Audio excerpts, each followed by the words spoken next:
ఏది రేవంత్ రెడ్డి గారి ఆ గంటన్నర ఆ 2 గంటల 3 గంటల పీపీటీ పవర్ పాయింట్ ప్రజెంటేషన్ పైన బీజేపీ ఎంపీ ధర్మపురి అరవింద్ కుమార్ గారు ఏం మాట్లాడారో ఒకసారి మనము చూద్దాం. అంటే రేవంత్ రెడ్డి అవగాహన, రేవంత్ రెడ్డికి ప్రాజెక్టుల మీద ఉన్నటువంటి సోయి ఏ రేంజ్లో ఉందో మనం చెప్పుడు కాదు, బీజేపీ ఎంపీనే చెప్పిండు. అది కూడా ఒకసారి చూడండి. ఇక్కడ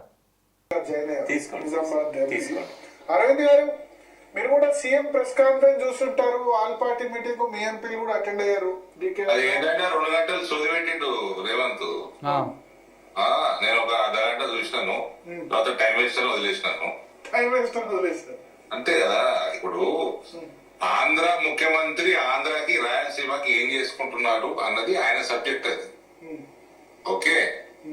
మీరు ఎట్లా ఆపుతారు, మీ ప్రణాళిక ఏంది, మీ ప్రాజెక్ట్ ఎక్కడ వస్తుంది, మీరు ఎన్ని టీఎంసీల రిజర్వాయర్లు కడతారు, మీ ఫైనాన్షియల్ క్లోజర్ ఏంది, మీ డిపిఆర్ ఏంది, ఏం లేదండి. వారికి ఇవాళ రాజకీయం. చంద్రబాబు నాయుడు గారు ముఖ్యమంత్రి అయినాక రిలయన్స్ వాళ్ళని పట్టుకుని 65,000 కోట్ల పెట్టుబడి తెచ్చుకుంటున్నాం. ఏదో 1,00,000 కోట్ల.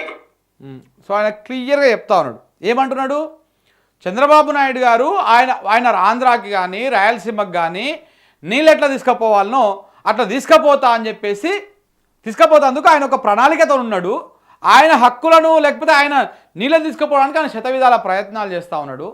నువ్వు ఈ పీపీటీ పెట్టో, ఎంపీల సమావేశం పెట్టో ఏం మాట్లాడాలి, తెలంగాణ కోసం నువ్వు మన నీళ్ళని ఎట్లా వాడుకుంటున్నాము, మన నీళ్ళని ఏ రకంగా మనము యూటిలైజ్ చేసుకోవాలి, మన హక్కులను ఎట్లా కాపాడుకోవాలో మాట్లాడాలి. కానీ పనికిమాలిన రాజకీయం మాట్లాడండి. ఒక అర్ధగంట సేపు చూసినా నాకు బోర్ కొట్టింది, ఇక అది వేస్ట్ అనిపించింది, ఇది చిల్లర రాజకీయం అనిపించింది, నేను పక్కన పడేసిన అని చెప్పేసి స్వయంగా బీజేపీ ఎంపీ ధర్మపురి అరవింద్ గారు చెప్పినటువంటి మాట ఇది.